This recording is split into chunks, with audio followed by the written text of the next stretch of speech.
I'll give you $100 million if you open the safe.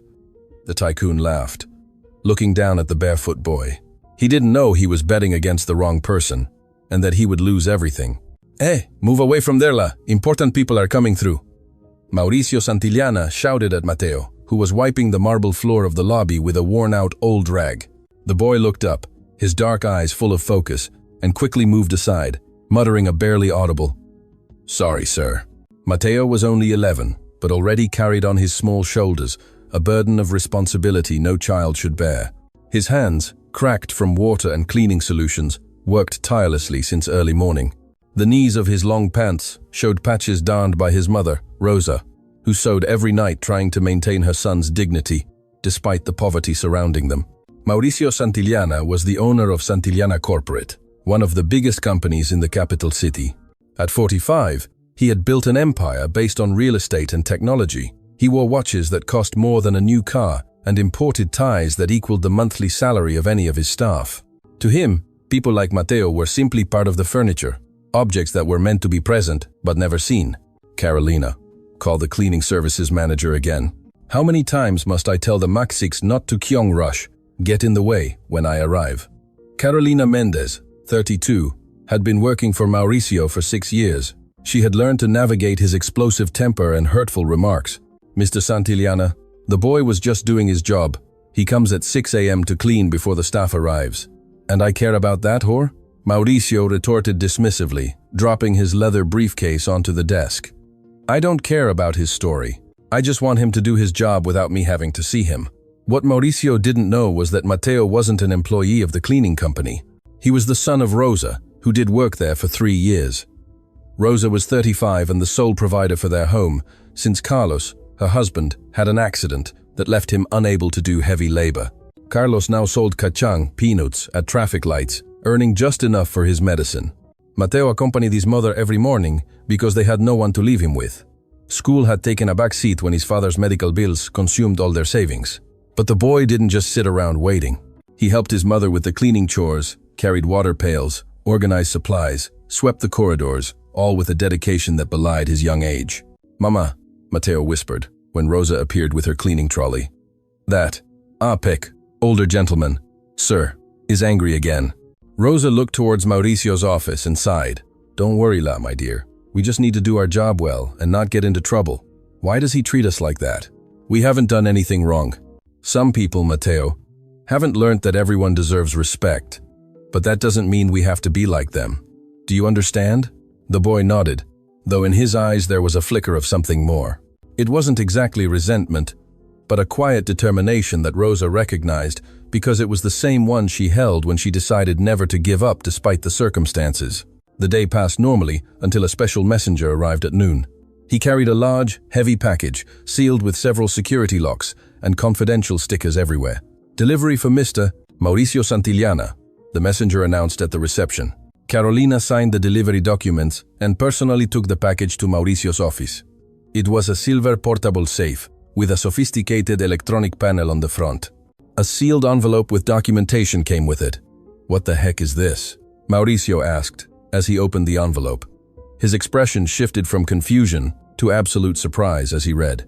According to the documents, the safe contained bearer bonds worth $100 million pesos. It was part of an unexpected inheritance from a distant uncle who had passed away without a specific will. Mauricio had been located as one of the possible heirs, but there was a strange condition. The safe had a unique security mechanism. It required solving a series of mathematical and logical puzzles to open, with no digital password or traditional combination. If anyone tried to force it, it would self-destruct along with its contents. The challenge was deliberate. It was the design of an eccentric uncle who believed only someone truly intelligent deserved the inheritance. "This is ridiculous," Mauricio muttered while examining the panel. There were numbers, mathematical symbols, and what looked like a complex equation that changed every time he touched a button. He called his team of executives. 3 men arrived quickly, all in expensive suits and impressive university degrees. For an hour, they tried to decipher the mechanism. They tried different combinations, looked for patterns, consulted the internet. Nothing worked. "There must be a way," Mauricio repeated, hitting the desk in frustration. $100 million pesos can't be locked in there with no way to get it out. Sir, one executive suggested, why don't we call a safe expert? I already tried, Mauricio snapped. The manufacturer says it's a custom model, unique in the world. They don't have the tools to open it without destroying it. The news spread through the building like wildfire. Staff from all departments were discussing the mysterious safe and the fortune it contained. Some discreetly approached Mauricio's office, offering ideas that were immediately rejected. You think I'm silly or what? He shouted. I've tried all those basic options already. This needs more than simple maths. Matteo, meanwhile, had overheard part of the conversation while cleaning the corridor near the office. His natural curiosity led him to approach a little closer when Mauricio temporarily stepped out for coffee. Through the slightly ajar door, he could see the safe on the desk. The panel displayed a sequence of numbers that seemed to change following some kind of pattern. Matteo, who had shown exceptional talent for mathematics before leaving school, felt something familiar in those numbers. It was like the puzzles his teacher used to give him when he could still attend classes. Oi you, what are you doing standing there? Don't you have work to do? One of the executives, who had seen the boy looking inside, startled him. Sorry, sir, Matteo replied, lowering his gaze and quickly moving away with his rag in hand. But his mind was still processing what he had seen. Prime numbers, Fibonacci sequences, perhaps something related to geometry. His brain worked automatically on the problem, even while he swept the floor. Mauricio returned to his office increasingly frustrated. Several hours had passed, and none of his highly paid executives could solve the puzzle. His pride was wounded. How was it possible that he, a successful businessman, couldn't access his own inheritance? This is humiliating, he grumbled, while his employees watched in silence. All of you, with your master's degrees and diplomas, and none of you can solve a simple puzzle. Carolina, who had been observing from her desk, dared to suggest, Mr. Santillana, perhaps we should take a break. Sometimes solutions come when we stop forcing them. Take a break? Mauricio looked at her in disbelief. $100 million pesos are in there, and you suggest I rest? His frustration reached a critical point when the last of his executives admitted being completely lost. Mauricio, in a fit of anger mixed with desperation, made a decision that would change everything. He strode out of his office and walked towards the common area where several employees had gathered, commenting on the situation. His presence made everyone fall silent immediately. Listen up, everyone, he said in a loud, clear voice, ensuring everyone on the floor could hear him. I have a safe in my office, containing $100 million pesos. None of my executives could open it, so here's my offer. He paused dramatically, enjoying the total attention he commanded. I will give 1 million pesos to anyone who can open it. 1 million pesos, cash. The reaction was immediate. Employees began murmuring excitedly, some already planning how they would spend that money. Mauricio smiled with satisfaction, thinking he had found the perfect solution.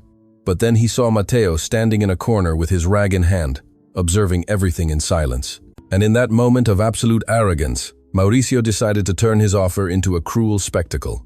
In fact, he said, raising his voice even higher, extend the offer.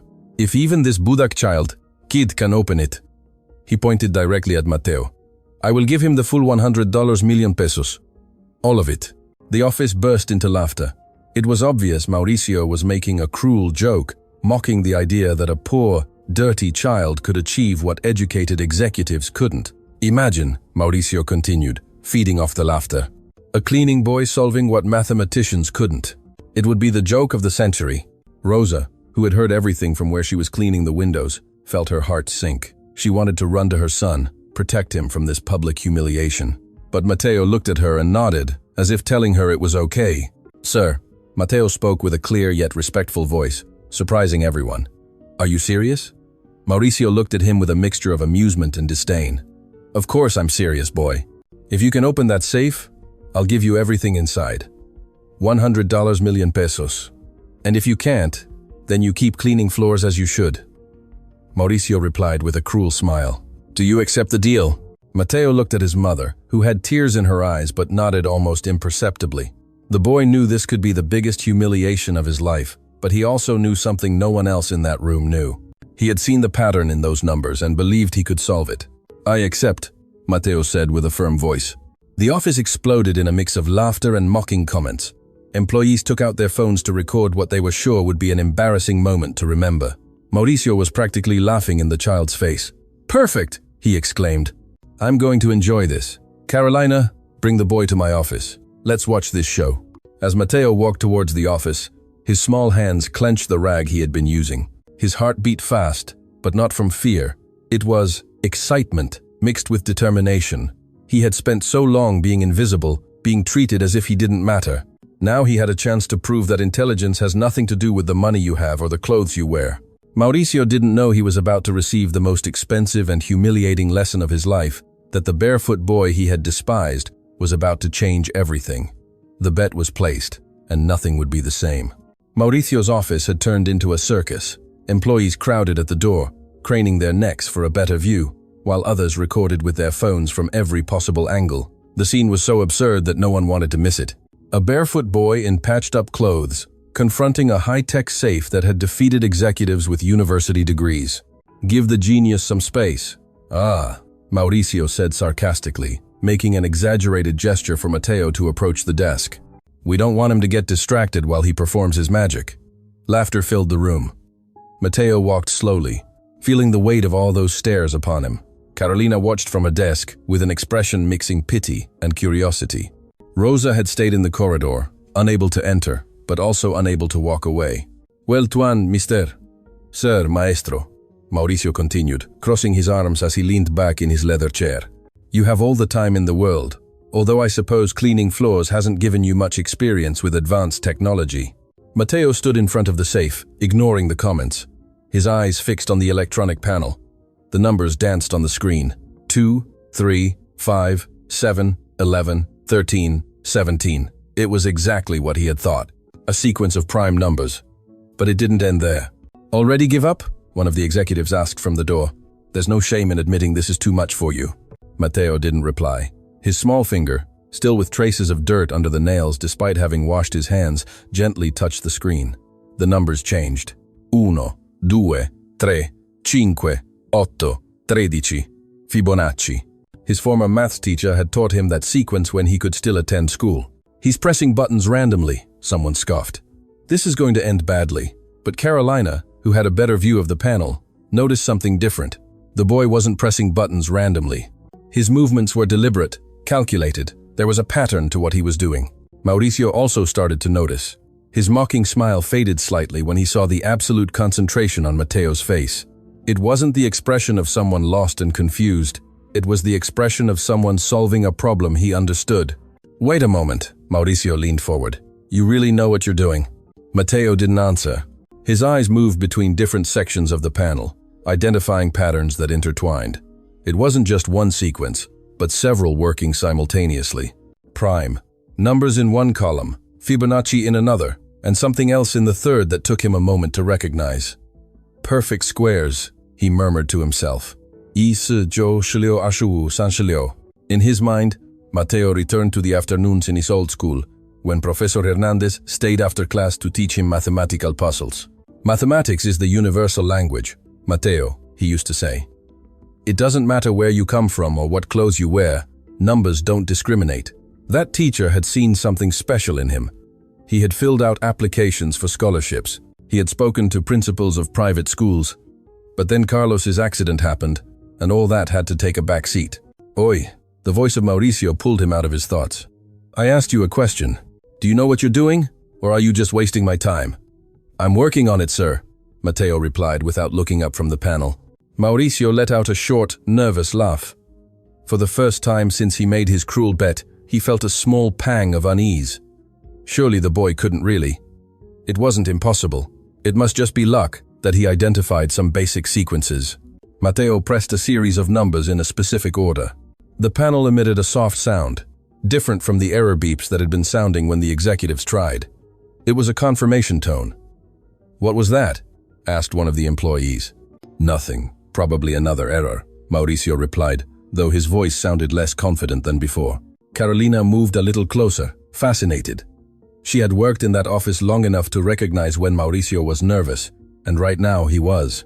His foot tapped the floor repeatedly, a tick that only appeared when something made him anxious. Matteo continued working. The panel now showed a new layer of complexity. Geometric symbols, triangles, circles, squares, each with a number inside. It was a puzzle within a puzzle. This is ridiculous. Mauricio stood up from his chair. 10 minutes have passed. Admit you have no idea what you're doing, and let's end this. Let him try, Carolina said softly. You yourself told him he could take as much time as needed. Mauricio looked at her in surprise. Carolina never openly contradicted him, especially not in front of other staff, but something about the situation had compelled her to defend the boy. Fine. Whatever. Mauricio sat back down, crossing his legs with annoyance. But this is a waste of time. Mateo blocked out all the noise around him. The murmurs, the stifled laughs, the sarcastic comments. He focused solely on the panel. The geometric symbols corresponded to the numbers in specific ways. The triangle was 3 sides, the square 4. The circle represented infinity or perhaps 0. He pressed the sequence, circle, triangle, triangle, square, triangle, following the pattern he had identified. Another confirmation tone resonated from the safe. The silence that followed was absolute. Even the people who had been laughing quieted down. Everyone had heard that distinct sound. What's happening? Someone asked from the back. Mauricio stood up so fast his chair rolled backward. No way. It's impossible. But the panel was changing. The red lights that had been blinking started turning yellow. Mateo had overcome 2 security levels. Only 1 more to go. Pure luck, Mauricio said, but his voice trembled slightly. There's no way a child. He stopped when he saw what appeared on the panel. The final stage wasn't pure mathematics. It was a logic puzzle combined with sequences. It required not just understanding numbers, but thinking abstractly, connecting seemingly unrelated patterns. Mateo read the riddle on the screen. Juan's father has 3 sons. The first is named Monday, the second is named Tuesday. What is the third one named? It was deceptively simple. Most people would say Wednesday, following the pattern of the days of the week. But Mateo smiled slightly.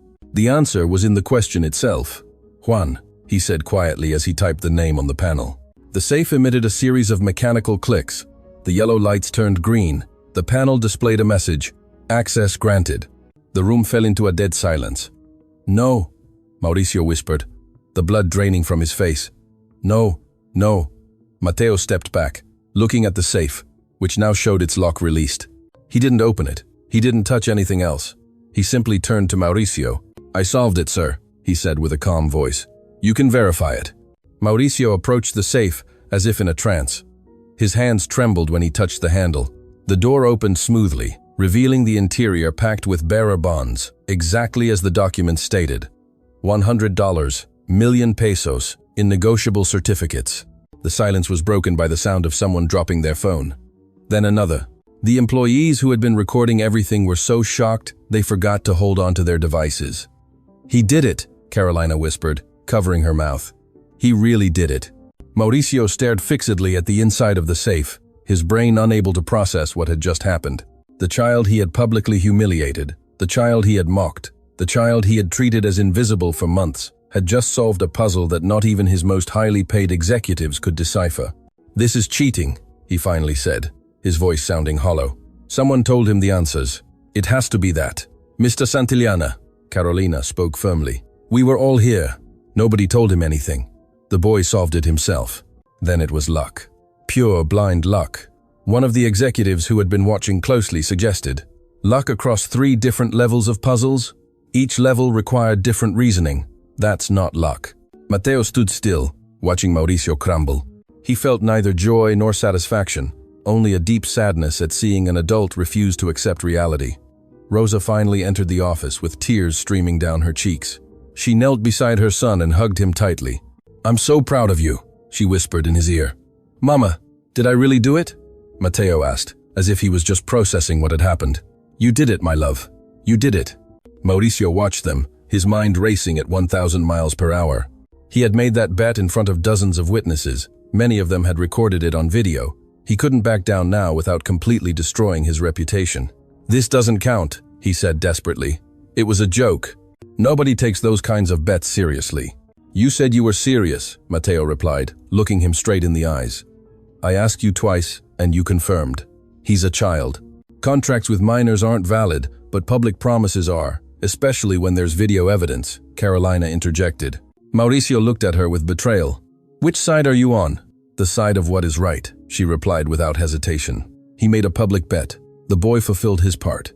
Now it's your turn to fulfill yours. The employees began to murmur among themselves. Some took out their phones again, this time not to record, but to review the videos they had taken. The evidence was there, clear and undeniable. Mauricio slumped into his chair, burying his face in his hands. $100 million pesos. It was more than some of his businesses earned in a year. It wasn't an amount he could easily ignore or replace.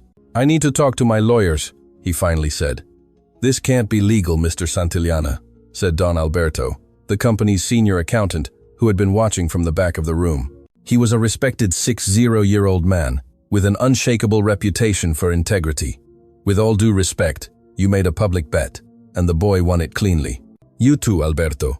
Everyone is going to gang up on me. It's not ganging up on you, it's acknowledging the facts. If you try to back out now, you'll lose something much more valuable than money. Your word."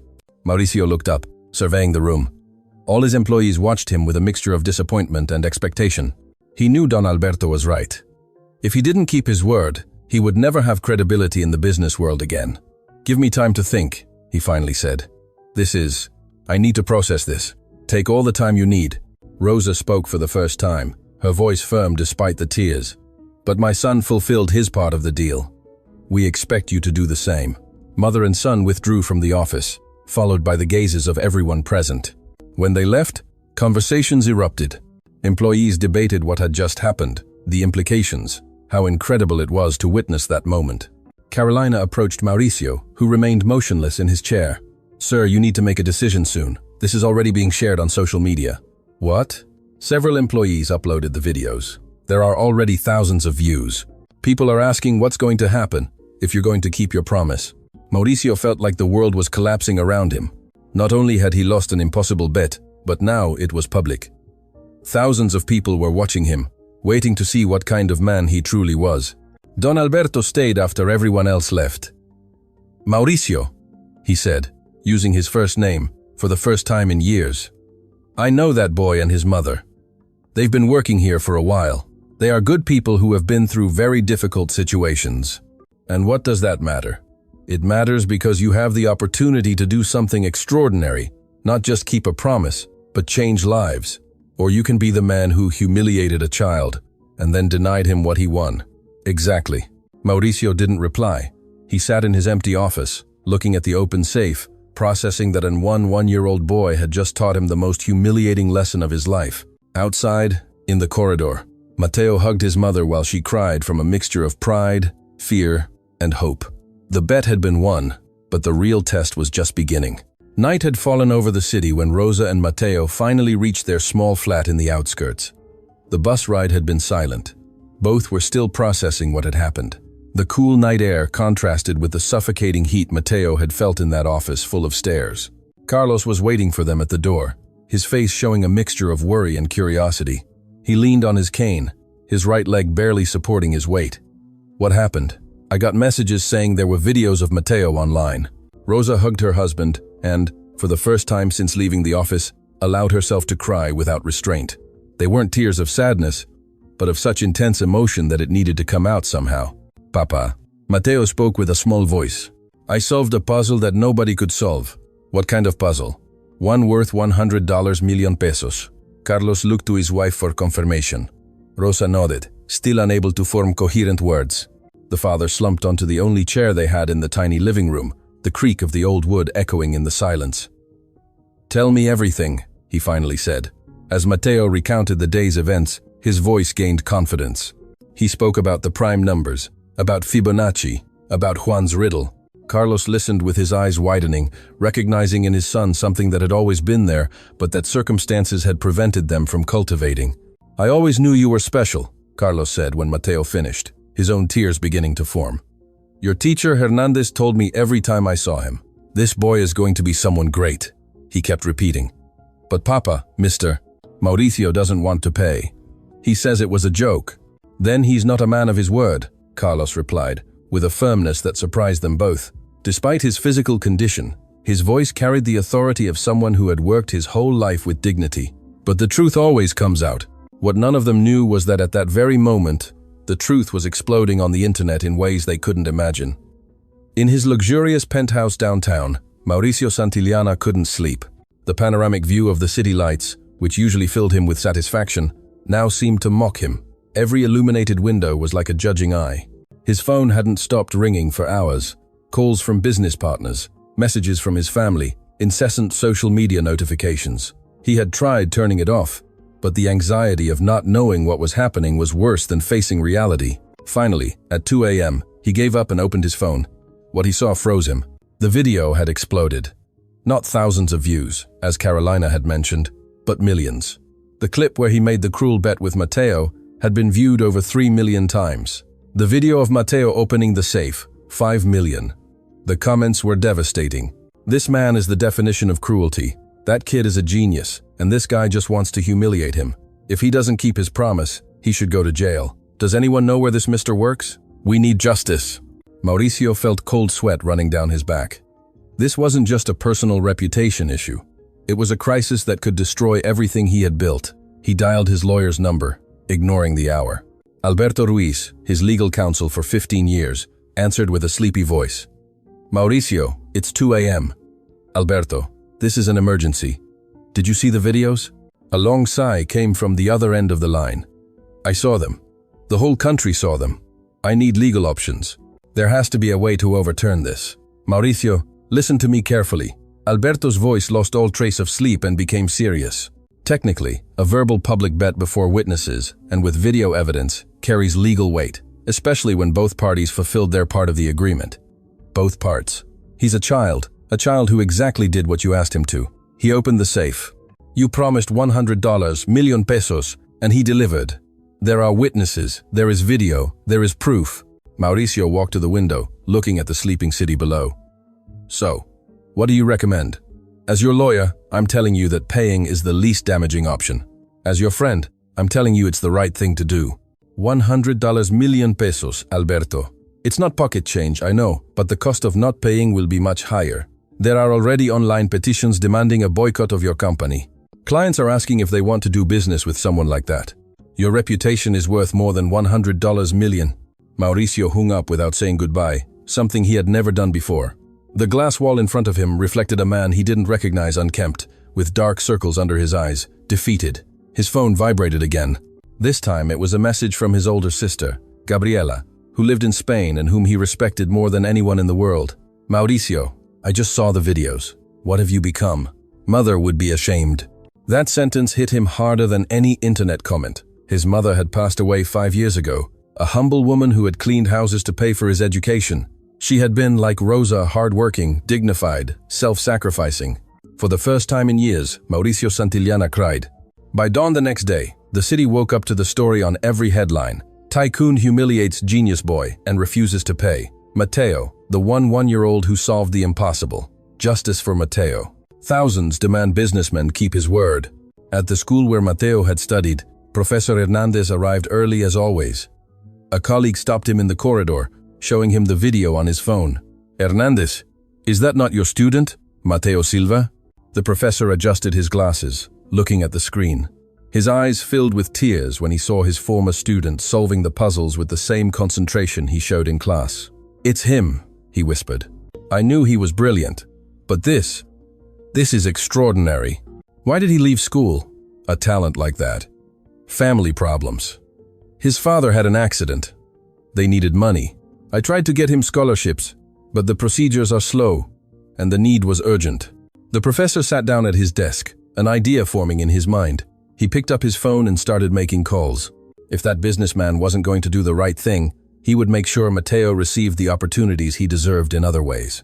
At Santillana Corporate, the atmosphere was tense since the first employee arrived. Carolina had been among the first to enter, finding a crowd of journalists at the building's entrance. Is it true your boss humiliated a child? Is he going to keep his promise? Where is Mr. Santillana? She navigated through the cameras without commenting, but her heart beat fast. She had never seen anything like it. The building's reception looked like a media war zone. Don Alberto was already in his office when she arrived. The accountant looked tired, as if he hadn't slept either. Carolina, this got out of control, he said without preamble. I just received calls from 3 important clients asking if they should cancel contracts. Seriously. Seriously. The company's image is in total crisis, and all because of one man's arrogance. Do you think he'll pay? Don Alberto sighed deeply. I've known Mauricio for 20 years. He's proud, stubborn, sometimes cruel, but he's not stupid. Eventually, he will see he has no choice. At 9 a.m., Mauricio arrived at the building wearing dark glasses and a cap, trying to go unnoticed. It didn't work. The journalists immediately surrounded him. Mr. Santillana, are you going to keep your promise? What do you say to the people calling for a boycott of your company? Do you regret humiliating Matteo? Mauricio pushed his way inside without responding, the sound of camera flashes ringing like gunshots in his ears. His heart pounded so hard he could feel it in his temples. When he reached his office, he found Don Alberto waiting for him. We need to talk now. Mauricio took off his glasses, revealing red, swollen eyes. Alberto, please, don't start. 3 clients canceled this morning. 5 others are re-evaluating their business relationship with us. Stocks in our subsidiaries are falling. Employees are scared of losing their jobs. Why? This is a personal bet. It has nothing to do with the company. It has everything to do with the company when your CEO is the face of that company. Don Alberto dropped a folder onto the desk. This is the projections from our PR department. If you don't solve this in 48 hours, we could lose up to 30% of our client base. Mauricio opened the folder, his hands trembling. The numbers were terrifying, worse than any financial crisis he had ever faced. There's more, Alberto continued. I received a call from the workers' union. They are considering a strike in solidarity with Matteo. They say if you treat a child like that, how do you treat your employees? This is ridiculous. The world has gone crazy. No, Mauricio. The world is reacting to an obvious injustice. You publicly humiliated a vulnerable child. You made a bet you didn't want to lose, and now you refuse to keep your word. People are not stupid. Mauricio slumped into his chair, looking at the safe that was still open on his desk. Those cursed bearer bonds shining under the morning light. Do you know what the worst part is? Don Alberto asked, his voice softening. That boy, with every reason in the world to hate you, isn't giving interviews, isn't speaking ill of you. He's just waiting for you to keep your word. Meanwhile, in the Silva family's small flat, journalists were also camped outside, but Rosa had flatly refused to let Matteo speak to them. This is not a circus, she had firmly told a reporter who knocked on the door. My son is a child, not a spectacle. Rosa's phone hadn't stopped ringing either. Calls from TV shows wanting to interview Matteo, lawyers offering free representation, even Hollywood producers asking about story rights. I don't know what to do, she confessed to Carlos while Matteo slept in his small room. All this is too much. Let's keep things simple, Carlos replied, caressing his wife's hand. Mauricio made a promise. Either he keeps it or he doesn't. Everything else is noise. A different knock startled him. It wasn't the aggressive knock of the journalists, but something softer, almost timid. Carlos opened the door and found Professor Hernandez standing there with a folder under his arm. Professor, Rosa approached, surprised. What are you doing here? I came to talk about Matteo's future. The professor came in when invited. I saw the videos. I saw what my student can do. They sat at the small kitchen table, the only flat surface they had in the flat. Hernandez opened his folder. I contacted 5 private educational institutions, 3 universities too. They are all willing to offer full scholarships for Matteo to return to school. Rosa covered her mouth with her hands, tears springing up instantly. But there's something else. Hernandez continued. The National Technological Institute wants to assess him. Do you think he might qualify for a special gifted student program? Gifted students? Carlos repeated. Children with exceptional cognitive abilities. Mathematics, science, logic. Matteo has the perfect profile. He could receive advanced education, mentorship with university professors, access to resources normally only available to postgraduate students. But that costs money, Rosa said, her hope beginning to fade. We can't afford it. The scholarships cover everything. Tuition, materials, even transport and food. And if Mr. Santillana keeps his promise. Hernandez left the sentence hanging. If he keeps it, Carlos repeated bitterly. That's the problem, right? Matteo appeared at his room's door, awakened by the voices. When he saw Professor Hernandez, his eyes lit up in a way Rosa hadn't seen in years. Professor, Matteo, my boy, I am so proud of you. Hernandez stood up and hugged his former student. You demonstrated exactly what I always knew. Your mind is brilliant. Do you really think so?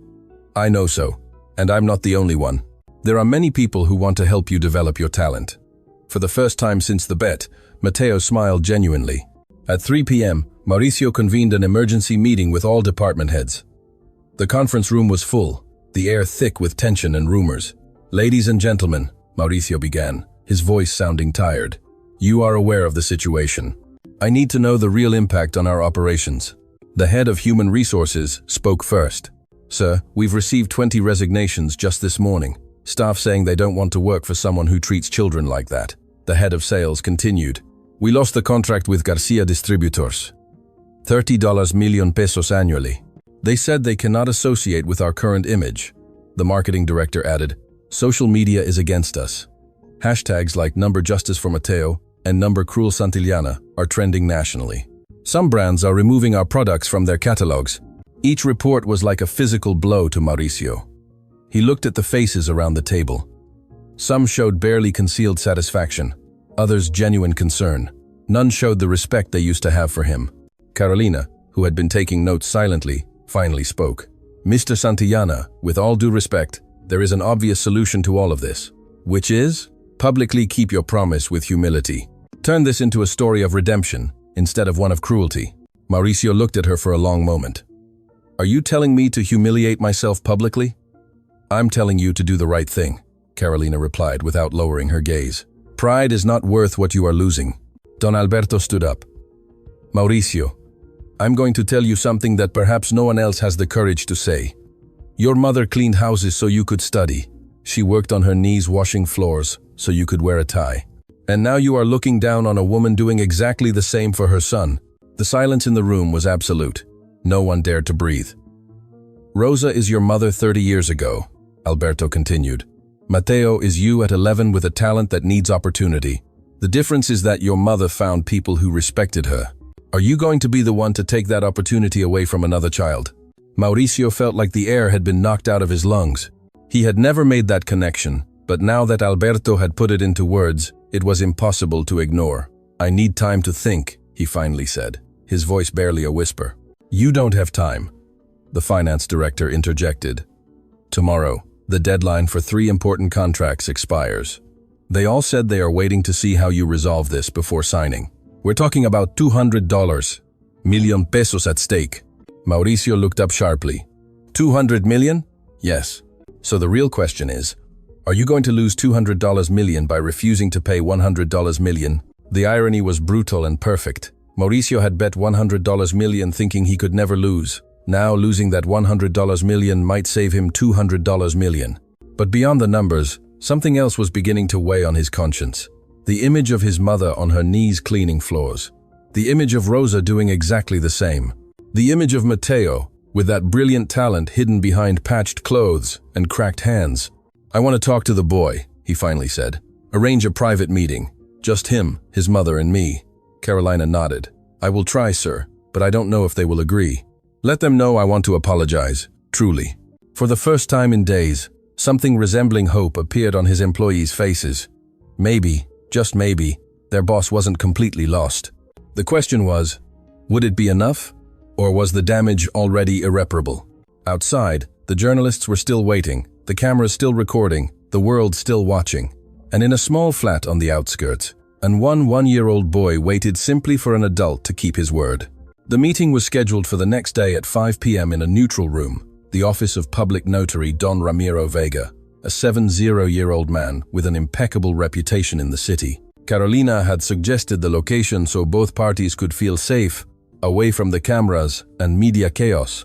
Rosa had spent the previous night sleepless, tossing and turning in her small bed, while Carlos snored softly beside her. Should they trust Mauricio? Was this another humiliation disguised as reconciliation? What if he brought Mateo and things got worse? "We have to go," Carlos had told her that morning, while they had watery coffee and bread for breakfast. "If we don't go, we'll always be wondering what would have happened. Besides, Mateo deserves to hear what that man has to say." Mateo was unusually quiet as they got ready. He wore his best clothes, trousers he only used for special occasions, and a shirt Rosa had ironed 3 times until it was perfect. The boy looked at himself in the small broken mirror in the bathroom, running his hands through his hair, trying to tame his unruly curls.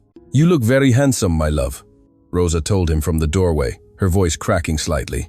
"Mama, do you think he really wants to apologize?" Rosa knelt in front of her son, taking his small hands in hers. "I don't know, Mateo, but what I do know is that no matter what happens today, you showed something no one can take away from you. That you are brilliant, brave, and worthy of respect. And if he doesn't keep his promise, then we move on. Professor Hernandez already secured those scholarships. Your future doesn't depend on that man. It depends on you." Mateo nodded, but Rosa could see in his eyes that a part of him still hoped Mauricio would do the right thing. That childish hope, that belief that adults eventually keep their word, broke Rosa's heart because she knew the world didn't always work that way. Mauricio arrived at the notary's office 30 minutes early, accompanied only by Don Alberto. He had refused the suggestion to bring lawyers, PR consultants, or any other member of his team. This had to be personal. Notary Vega received them in his traditional office, with walls lined with legal books and a mahogany desk that had belonged to his grandfather. The smell of old paper and ink filled the space, mixing with the aroma of freshly brewed coffee that Vega always kept ready. "Mr. Santillana," the notary greeted him with professional courtesy, but without warmth. "I hope this meeting is productive." "That is my wish too," Mauricio replied, his voice sounding more humble than Don Alberto had ever heard it. Mauricio looked different. He had barely slept 3 hours in 2 days, and it showed. Deep dark circles, an unshaved beard, a wrinkled suit. It wasn't the image of the immaculate businessman he always projected. He was simply an exhausted and defeated man. "I prepared a document, Vega," he said, showing several papers, so that if they reach any agreement, everything would be formally registered. That way we avoid future misunderstandings. Mauricio nodded, although every word from the notary reminded him of the magnitude of what he had done. A formal agreement with an one-year-old boy because he had been so arrogant that they needed legal protection against him. The sound of the main door startled him. It was 5 o'clock.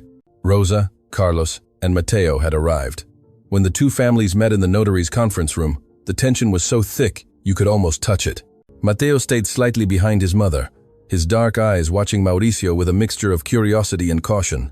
Carlos leaned on his cane, his jaw tight. He wanted to hate the man who had humiliated his son, but the expression on Mauricio's face confused him. He saw no arrogance now. He saw something akin to shame. "Thank you for coming," Mauricio said, his voice sounding hoarse. "I know you have no reason to trust me." "No, we don't," Carlos replied directly. "You humiliated my son in front of dozens of people. You made a cruel bet, thinking you would never lose. And when you lost, you tried to run away." Mauricio lowered his gaze, unable to hold Carlos's eyes. "You are completely right. So, why are we here?" Rosa asked, her voice firm despite the nervousness she felt. "Because I need to tell you something I should have said days ago." Mauricio looked up, and to everyone's surprise, his eyes were moist. "I'm sorry. I apologize to Mateo. To you, Missus." "Rosa, to your family. What I did was unforgivable." The silence that followed was interrupted only by the ticking of the notary's antique clock on the wall. Mateo stepped forward, surprising his mother. "Why did you do it? Why were you so mean to me?" The question, asked with the brutal honesty of a child, hit Mauricio harder than any adult accusation. "Because I'm a man who forgot where he came from, Mateo," Mauricio replied, his voice breaking. "My mother cleaned houses, Mateo, exactly like your mum. She worked on her knees washing floors so that I could study. And somewhere along the way, when I succeeded, I forgot all that. I started seeing people like your mother as if they were less important, as if their job defined their worth." Rosa felt tears forming in her eyes. She had never expected to hear those words. "When I saw you that day," Mauricio continued, speaking directly to Mateo, "I only saw a child who was in the way. I didn't see a person with dreams, with talent, with a loving family. And that says something terrible about who I had become." "And now?" asked Mateo. "Now I see a child who is smarter than all my executives combined. I see someone who taught me the most important lesson of my life. That character has nothing to do with money or social status." Don Alberto, who had been observing in silence, felt a lump in his throat. In 20 years of friendship, he had never seen Mauricio this vulnerable. Notary Vega cleared his throat softly. "Mr. Santillana, do you wish to formalize any agreement?" Mauricio slowly stood up, walked to his briefcase, and took out a large envelope. His hands trembled slightly as he placed it on the table in front of Mateo. "These are the bearer bonds," he said. $100 million pesos, exactly as I promised. They are yours, without conditions, without tricks, no fine print." Mateo looked at the envelope as if it were an alien object. Rosa covered her mouth with both hands, tears flowing freely. Now Carlos had to sit down, his bad leg shaking with emotion. "But there is something else I want to do," Mauricio continued. He took out another document from his briefcase. "I contacted the National Technological Institute. I want to establish a full educational fund for Mateo, not just for secondary school, but for university, master's, PhD, whatever he wants to study. Why? Rosa asked, her voice barely a whisper. You are already giving us the $100 million. You don't have to do anything else. Yes, I have to do it, Mauricio replied firmly. Because I saw the videos of people commenting about your son. I saw professors saying he is a genius. I saw the potential that I was about to despise. And I want to ensure that talent is not wasted due to a lack of resources. That is very generous, Carlos said, still processing everything. But why should we trust you? We don't have to, Mauricio admitted. That's why Notary Vega is going to register everything legally. The educational fund will be in an independent trust managed by Professor Hernandez and 2 representatives from the institute. I will not have control over the money, only the obligation to keep it funded. The notary nodded. I can confirm that I have already reviewed the documents. They are legally binding and irrevocable. Mateo looked at Mauricio with an expression the businessman couldn't decipher. It wasn't exactly gratitude, but something more complex. It was the processing of a child trying to understand how an adult could be so cruel and then so generous. Mr. Mauricio, Mateo spoke with a clear voice. Are you truly sorry, or are you just afraid of what people say?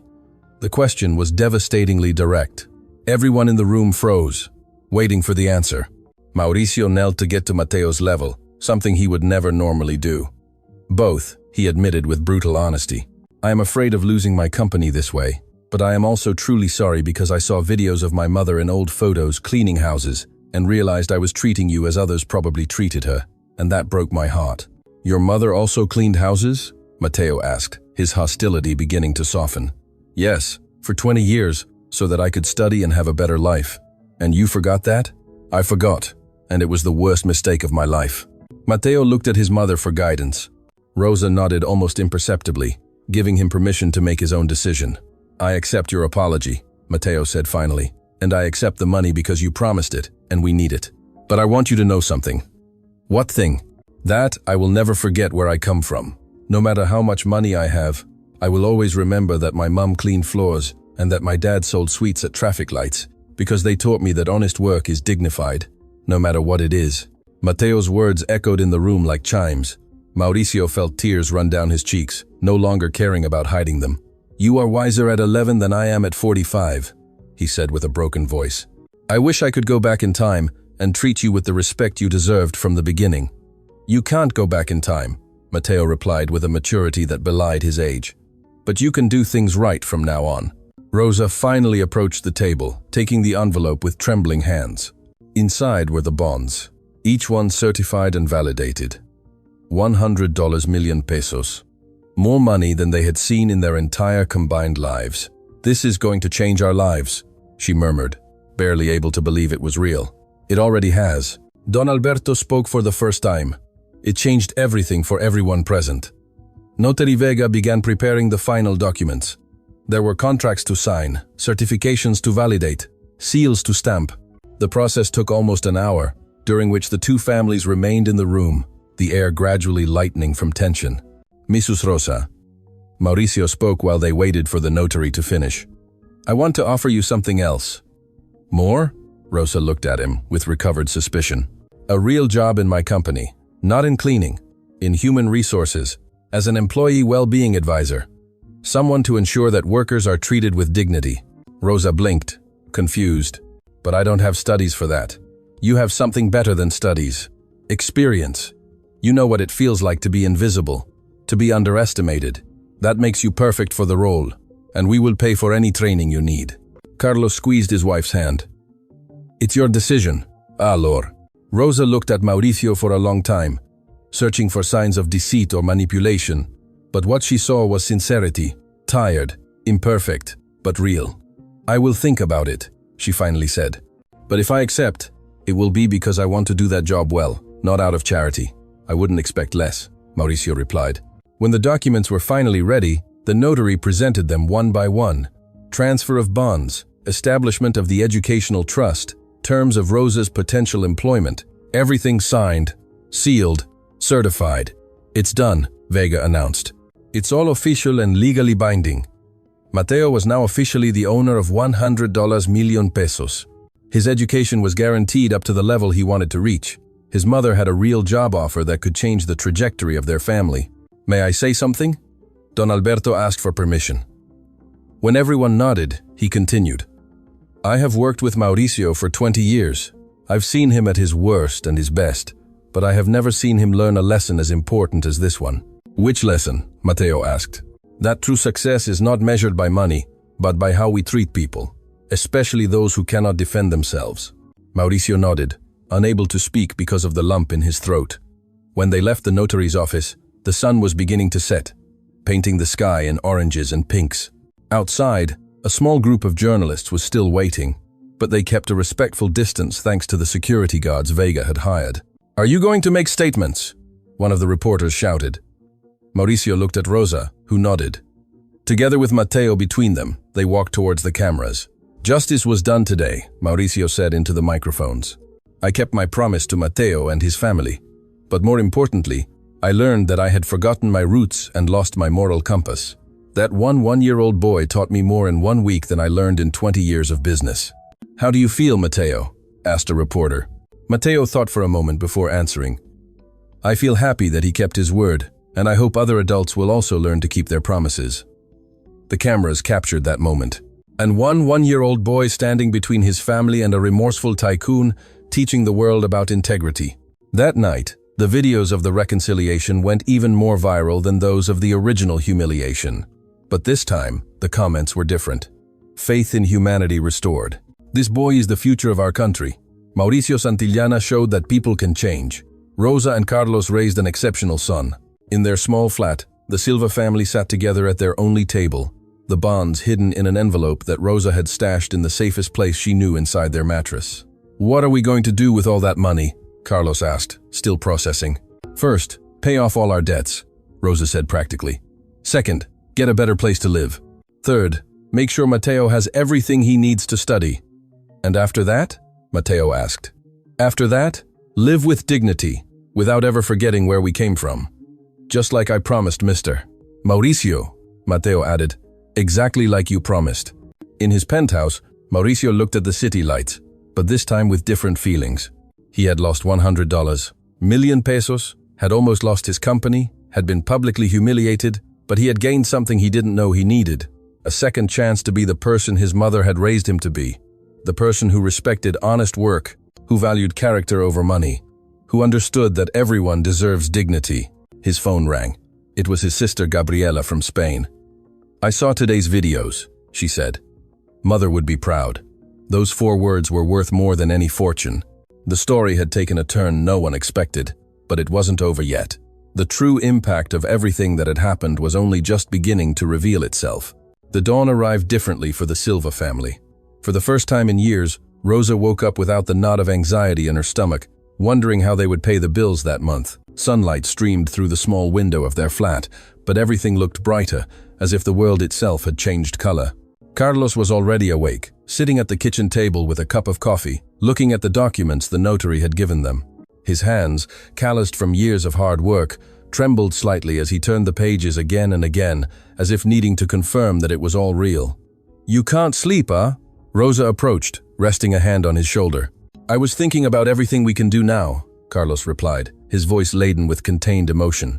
"Get my leg operated on. Get a place where Mateo has his own room. Buy medicine without having to choose which illness to treat this month." Rosa sat beside him, intertwining her fingers with his. "We're going to do all that, but slowly, with wisdom. Do you know what excites me the most?" Carlos looked at her with bright eyes. "That Mateo is going to have the opportunities we never had. He's going to study. He's going to develop that incredible talent he has. He's going to be someone great. He already is someone great," Rosa gently corrected. "Yesterday, he taught a millionaire man what it means to have dignity. That's already bigger than any university degree." Mateo appeared in the doorway of his small room, still in his pajamas, his hair tousled from sleep. "Mama, Papa, did everything from yesterday really happen, or did I dream it?" Rosa opened her arms, and her son ran to them. The 3 hugged in the tiny kitchen, letting tears of relief and happiness flow freely. "It really happened, my love," Rosa whispered into her son's hair. "And now everything is going to change." In the following weeks, the change was evident on multiple fronts. The Silva family moved to a modest but decent flat in a safe neighborhood. It wasn't a mansion, but it had 3 rooms, reliable hot water, and a small area where Matteo could study without sharing space with everyone else. On moving day, Matteo couldn't stop running from room to room, amazed to have his own space. "Mama, look, I have a desk!" he shouted from his new room, where Rosa had placed a simple wooden desk and a lamp for him to do his homework. Carlos underwent the surgery his leg had needed since the accident. The procedure was successful, and although he still required physiotherapy, the doctors assured him he would eventually walk without a cane. The first time he took steps without support with Rosa and Matteo watching, all 3 cried with joy. Rosa accepted the position at Santillana Corporate, but not before setting clear conditions. "I don't want special treatment," she had told Mauricio in their first formal meeting. "I want to work for real, learn for real, and earn the respect of the employees." "I wouldn't expect less," Mauricio had replied. And this time his smile was genuine. Rosa's first day in her new role was intimidating. She arrived 2 hours early, repeatedly checking the professional uniform she had bought with part of the money. A simple but dignified suit, comfortable but formal shoes. Carolina greeted her with a warm smile.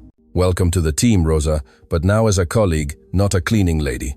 "I still find it hard to believe," Rosa admitted. "Believe it, and get ready, because Mauricio wants you to supervise an important project." The project turned out to be the creation of a well-being program for all basic-level employees. Better schedules, subsidized medical attention, training opportunities.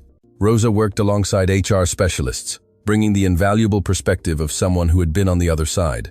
"We need to include support for single parents," she suggested in a meeting, remembering the times she had to choose between going to work or caring for Matteo when he was sick.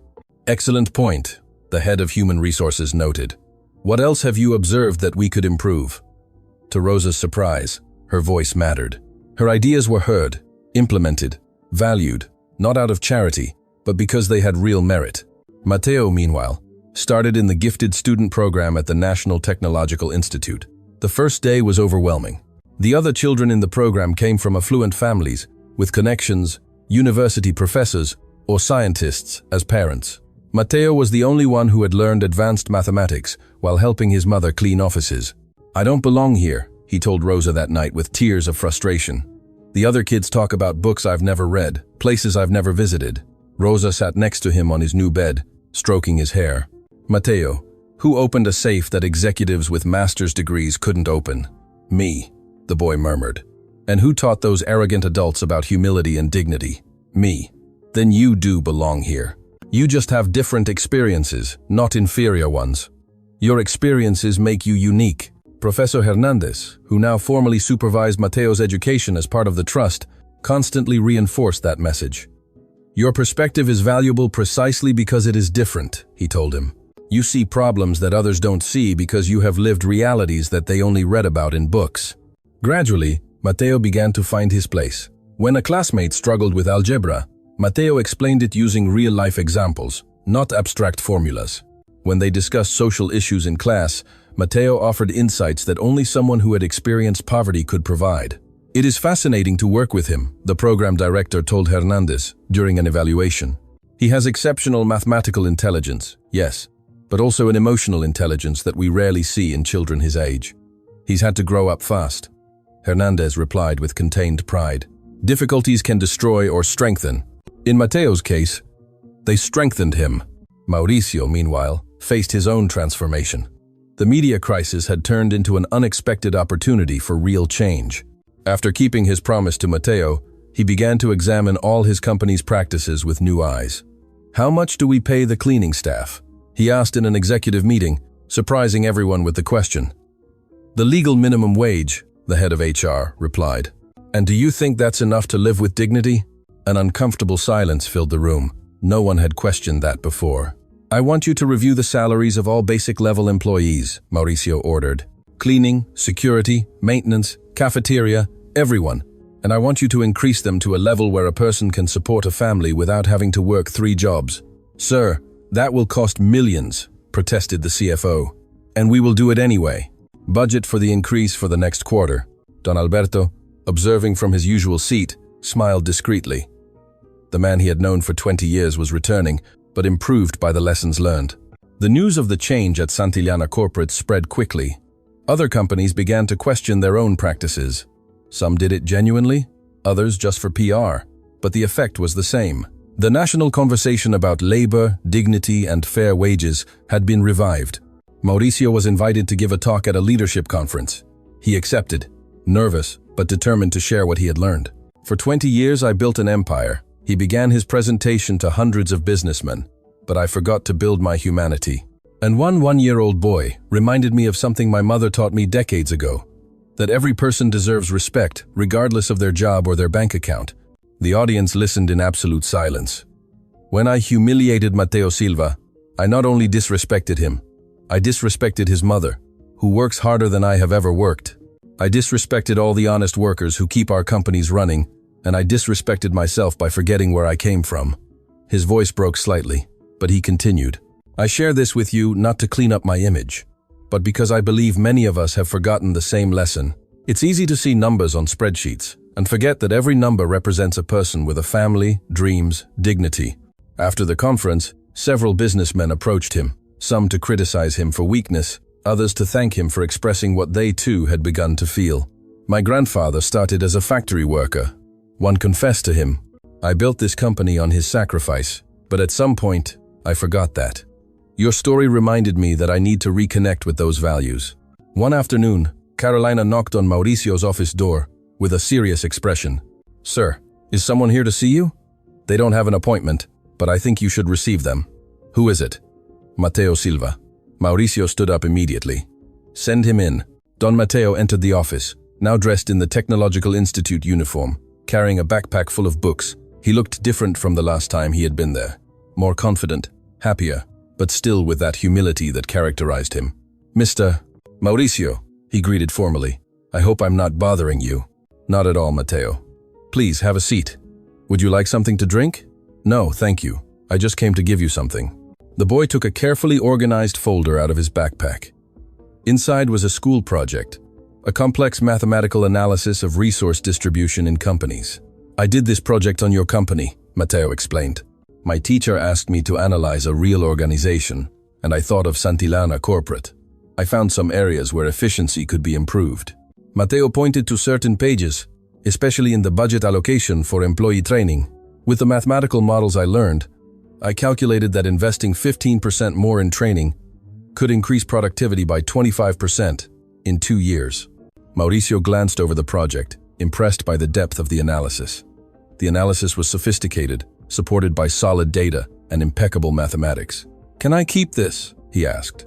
I would like to show it to my strategic planning team. That's why I brought it. Mateo smiled. Mauricio closed the folder, looking directly at the boy. Can I ask you something personal? Sure. Did you really forgive me, or did you just say yes, because it was the polite thing to do? Mateo thought carefully before answering with that maturity that continued to surprise everyone. At first, I didn't know if I had forgiven you. I was confused and hurt, but my mother told me something important. What did she tell you? That forgiving doesn't mean forgetting what happened. It means choosing not to let it embitter you. You hurt me, yes, but you also kept your word, and you are trying to be better. That deserves recognition. You are wiser than most adults I know. I only learn from good people. Mateo shrugged. My mom, my dad, Professor Hernandez, they taught me that everyone makes mistakes. The important thing is how we respond afterwards. Mauricio felt the familiar sting of tears, but he was no longer ashamed. Thank you, Mateo, for giving me a second chance to do things right. Thank you for taking it, sir. When Mateo left, Mauricio stayed looking at the project on his desk. And one-year-old boy had produced an analysis that reviled consulting firms that charged millions. But more than that, that boy had taught him something no consultant ever could. That true leadership comes not from authority, but from character. The story was far from over, but it had already changed lives in ways no one could have predicted. The months that followed transformed not only the people directly involved, but the entire community. Mateo and Mauricio's story had become something bigger than themselves, a symbol that genuine change was possible. The well-being program that Rosa helped design became a model for other companies. Business magazines wrote articles about the Mateo effect, as they began to call it, the idea that treating employees with dignity was not only morally right, but economically smart. Staff turnover dropped by 40%. Don Alberto showed Mauricio the quarterly reports. Productivity is up. And look at this. Job applications have tripled. People want to work for a company that values them. All thanks to a boy who taught me what I had forgotten. Mauricio replied, looking out the window at the city he once dominated with arrogance and now tried to serve with humility. At the National Technological Institute, Mateo not only excelled academically, but had also become a mentor to other students. When a new student arrived, a shy boy from a low-income family, Mateo was the first to approach him. "Is it your first day?" he asked with genuine kindness. The boy nodded nervously. "I don't know if I should be here. Everyone seems so smart." I thought the same thing when I arrived. Mateo sat next to him. "Do you know what I learned? That being smart has nothing to do with where you come from. It has to do with never stopping learning. Really, truly. Besides, everyone here is learning. Nobody was born knowing differential equations." Professor Hernandez observed the scene from his office doorway with a proud smile. Mateo had not only developed his extraordinary mathematical talent, but had maintained the humility and empathy that made him special. During a school ceremony where Mateo received an award for academic excellence, he asked permission to say a few words. With the auditorium full of students, parents, and teachers, the one-year-old boy stood in front of the microphone. "This award is important to me," he began, his voice firm despite the nervousness, but not for the reasons everyone thinks. The auditorium fell silent. "It's not important because it proves I'm smart." Mateo looked for his parents in the audience. Rosa had tears streaming down her cheeks. Carlos stood holding her hand, without his cane for the first time at a school ceremony. "A while ago, my mother cleaned houses so I could eat. My father sold sweets at traffic lights to buy medicine. And I helped them because that's what families do. They support each other." Several parents in the audience exchanged glances, some with uncomfortable expressions as they remembered their own prejudices. "Someone humiliated me because of that," Mateo continued, without bitterness, only with honesty. "It made me feel small because my clothes were patched and my hands were dirty from cleaning. But that experience taught me something valuable." "What did it teach you?" a boy asked from the audience, breaking protocol, but voicing what everyone wanted to know. "It taught me that dignity doesn't come from the outside, it comes from within. My mom always had dignity, even when she was on her knees cleaning. My dad always had dignity, even when people walked past him without seeing him. And I always had worth, even when others couldn't see it." The auditorium erupted in applause. It wasn't the polite applause of school ceremonies, but something deeper, the recognition of a truth that resonated with everyone. When Mateo stepped off the stage, he was intercepted by the institute's director. "That was the most impactful speech I have heard in 30 years of education," she told him, her eyes bright. "Can I share it on our official channels, but only if you promise that the message reaches other children who think they are not enough?" "I promise," Mateo replied.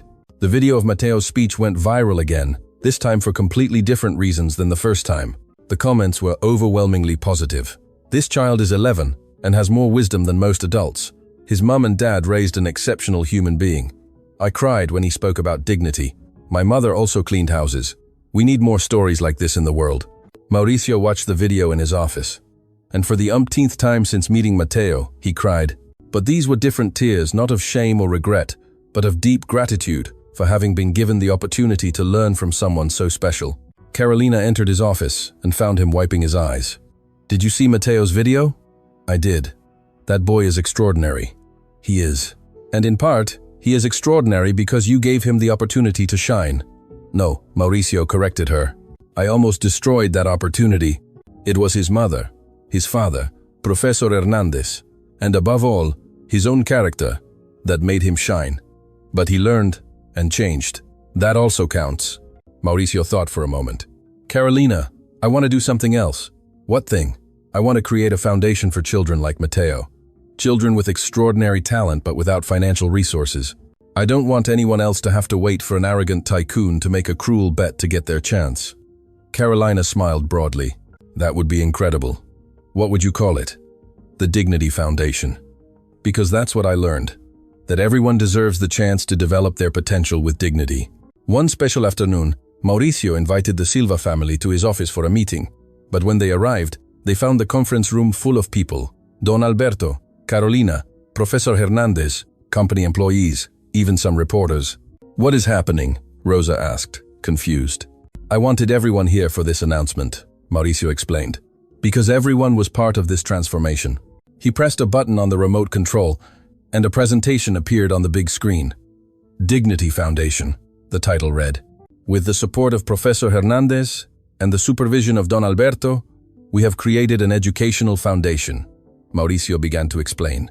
Its mission is to identify and support exceptionally talented children who lack economic resources. The presentation showed the complete plan: school scholarships, mentorship programs, comprehensive family support. But there is something else, Mauricio continued, looking directly at Mateo. We need a youth director for the foundation, someone who understands what these children are going through because they experienced it themselves. Someone who can be an example and a mentor. A youth director? Mateo asked, confused. You, Mateo. We want you to be the face of this foundation, to tell your story, to help identify other brilliant children, to show them that change is possible. Mateo looked at his parents for guidance. Rosa had her hands over her mouth, crying again. Carlos was nodding vigorously, his own tears falling freely. But I'm 11 years old, Mateo pointed out the obvious. And that's exactly what makes your perspective valuable, Professor Hernandez intervened. The children will trust you in a way they would never trust adults. You don't have to decide now, Mauricio added. Take all the time you need, but I want you to know that your story has already changed many lives. Imagine how many more you could impact. That night, in their flat, which was no longer small and desperate but warm and full of hope, the Silva family sat together in the living room. What do you think, son? Carlos asked. Mateo. I think it's a lot of responsibility, Mateo admitted. But I also think about all the children who are where I was cleaning with their mums, feeling invisible, believing they are not enough. And what do you want to tell them? Rosa asked softly. That they are enough. That their worth doesn't depend on their clothes or their money. That intelligence and talent can be anywhere, even in places where people don't think to look. Carlos hugged his son. Then you already know your answer. Yes, I want to do it. I want to help. The official launch of the Dignity Foundation was an event that captured national attention. The hall was packed with businessmen, educators, community leaders, and the media. But the most impactful moment came when Mateo walked up to the podium. My name is Mateo Silva, he began, his voice amplified by the microphones, but his message amplified by authenticity. 6 months ago, I was cleaning floors in a corporate building. He narrated his story without unnecessary drama, just with pure honesty. He spoke about his mother working tirelessly, his father selling sweets despite the pain, his own struggle to maintain hope when everything seemed impossible. Someone humiliated me, he said, without naming Mauricio directly. But that humiliation became an opportunity, not because humiliation is good, but because people can choose to learn and change. Mauricio, sitting in the front row, felt every word as a reminder of how far he had come and how much further he still had to go. This foundation exists so that other children don't have to wait for a humiliation to get their chance, Mateo continued. It exists to tell them that their talent matters, their future matters, they matter. The applause was deafening, but more important than the applause were the tears on the faces of mothers who cleaned houses, fathers who worked in construction, children who saw themselves in Mateo's story. After the event, a woman timidly approached Rosa. Mrs. Silva, I clean houses too. My son is 10, and he is very good with numbers. This foundation can really help him. Rosa took the woman's hands in hers. Yes, it really can. Give me your details.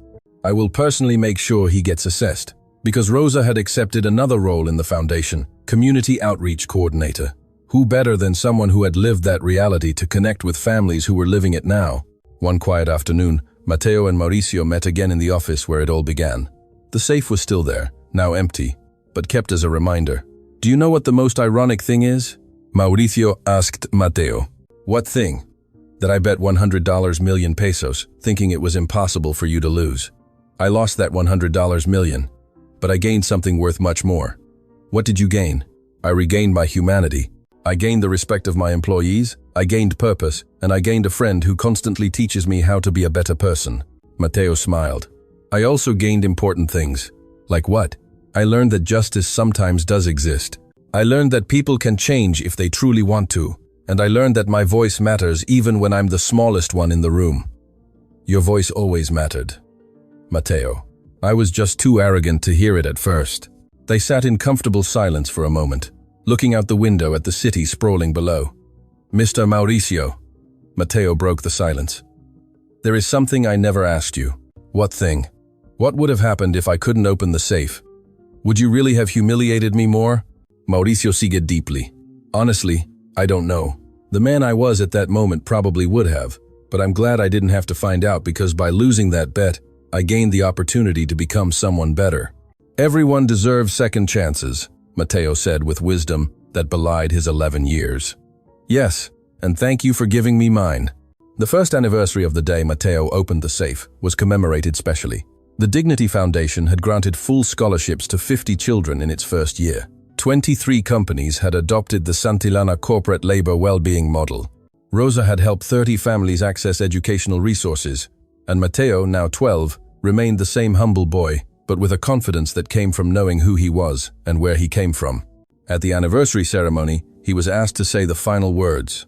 He walked up to the podium, looked at his mother and father in the audience, at Mauricio, who watched him with paternal pride, at Professor Hernandez, who had supported him from the beginning.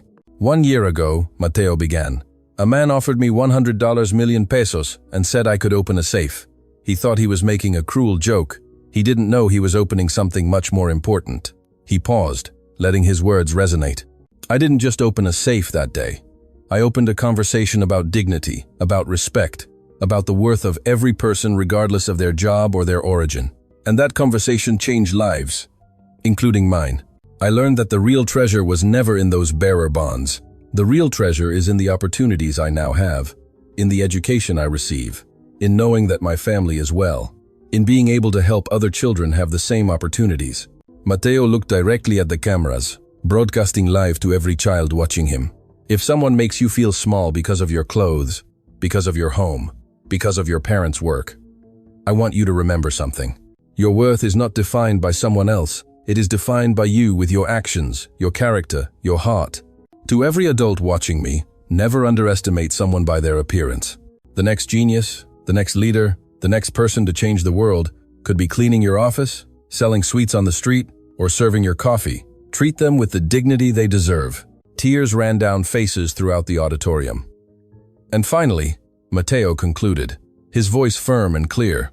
I want to thank the person who unintentionally gave me the opportunity to show who I am. Mr. Mauricio, thank you for keeping your promise. But more importantly, thank you for having the courage to change. You taught me that it's never too late to become the person we should have been from the beginning. The auditorium gave a standing ovation. Mauricio wept openly, without shame, as he applauded the child who had transformed his life. Rosa hugged Carlos, both crying tears of joy, pride, and gratitude for the impossible journey that had brought them to this moment. Don Alberto, from his seat, thought about how an one-year-old boy had done more to change corporate culture than decades of consultants and seminars. Professor Hernandez smiled, knowing his intuition about Mateo's talent had been correct, but that the boy had exceeded even his highest expectations. And in homes all over the country, mothers who cleaned houses hugged their children tighter, fathers who worked in humble jobs sat up straighter. Children who felt invisible began to believe that maybe, just maybe, they too had worth. Because if a barefoot boy in patched clothes could open a safe that defeated executives, if he could teach humility to a tycoon, if he could change the national conversation about dignity and respect, then anything was possible. And that was the real fortune Matteo found that day, not $100 million pesos, but the understanding that his voice mattered, his story held power, and his existence made a difference in the world. The safe had only been the beginning. The real treasure was the change it generated in hearts, minds, and lives.